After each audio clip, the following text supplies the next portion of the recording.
Assalamualaikum warahmatullahi wabarakatuh. Ketemu lagi dengan gue, Astri. Topik kali ini tentunya menjadi topik yang dipertanyakan semua orang. Sampai kapan pandemi COVID-19 ini akan berakhir?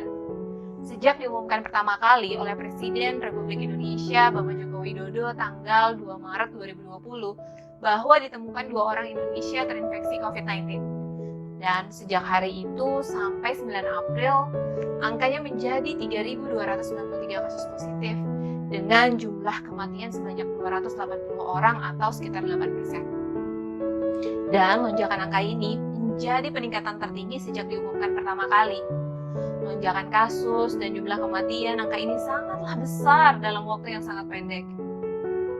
Summary COVID View yang dikeluarkan oleh CDC Amerika Serikat menunjukkan 8,2% dari kematian yang terjadi selama pekan terakhir adalah diakibatkan karena pneumonia dan influenza yang merupakan gejala COVID.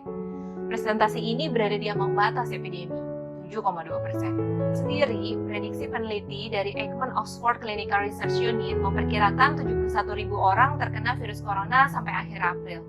Dan prediksi SIM COVID jika hanya melakukan pembatasan sosial, kasusnya dapat mencapai 872.346 kasus, di mana 60% pasien berpotensi meninggal dunia, dan puncaknya akan terjadi pada Agustus 2020. Polemik penyelesaian pun membuat masyarakat menjadi sangat cemas.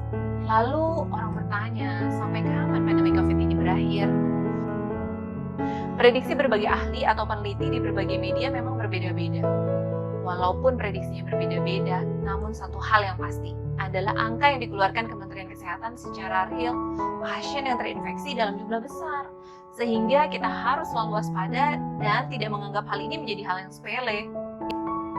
Banyak pihak yang meragukan jumlah kasus COVID-19 di Indonesia.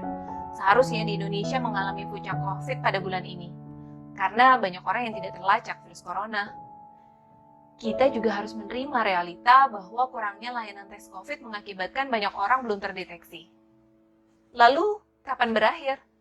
Jawabannya bukan di luar sana, tapi jawabannya pada diri kita sendiri.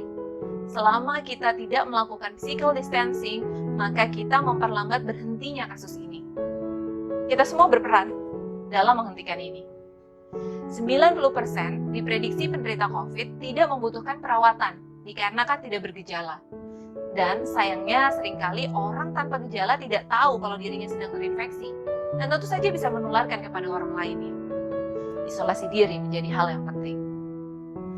Penularan telah terjadi di mana-mana dan setiap orang berisiko tertular. Presiden telah mengumumkan bahwa negara sedang dalam keadaan kegawat daruratan kesehatan masyarakat. Sehingga upaya seperti physical distancing, isolasi diri, tidak hanya berlaku untuk daerah tertentu, ini juga berlaku secara nasional. Apa kewajiban kita? Taati. Jika kita tidak taat dan bersikap masa bodoh, tindakan ini bisa disebut sebagai tindakan mencelakai orang lain. Karena setiap orang berpotensi menularkan kepada orang lainnya. Jangan pusingkan banyak istilah di luar sana. Lakukanlah lockdown bagi diri sendiri. Bantu negara menyelesaikan masalah ini. Bagaimana caranya? Setidaknya selama 3 minggu tidak melakukan aktivitas keluar rumah.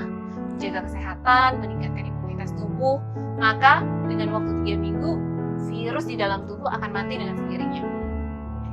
Bagaimana cara physical distancing yang efektif?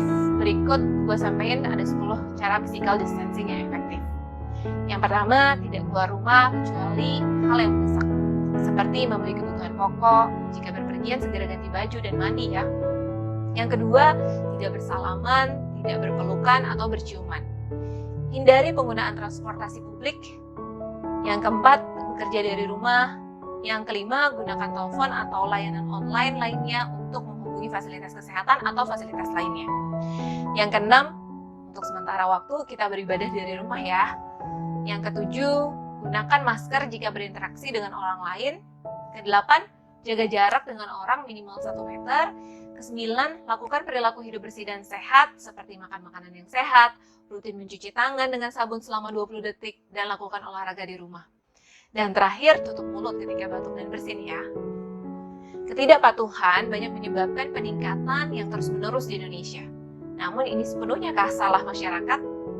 Dr. Pandu Riono, seorang ahli epidemiologi FKM UI, mengatakan bahwa ketidaksadaran masyarakat diakibatkan kurangnya pembinaan yang efektif. Komunikasi berbasis kearifan lokal perlu agar bahaya, upaya pencegahannya, termasuk pembatasan sosial bisa dimengerti oleh masyarakat. Menyampaikannya dengan menggunakan bahasa sehari-hari. Kamu juga bisa turut membantu loh untuk mensosialisasikan ini pada sekitar dengan bahasa daerahmu sendiri. Untuk teman-teman, berikut gue masukin link description box di bawah ini sebagai flyer resmi dari Kementerian Kesehatan sebagai upaya pencegahan COVID-19. Silakan langsung di-download ya. Terima kasih sudah melihat video ini. Semoga bisa bermanfaat untuk kalian. Stay safe, jaga Indonesia kita dari rumah ya. Sampai jumpa. Wassalamualaikum warahmatullahi wabarakatuh.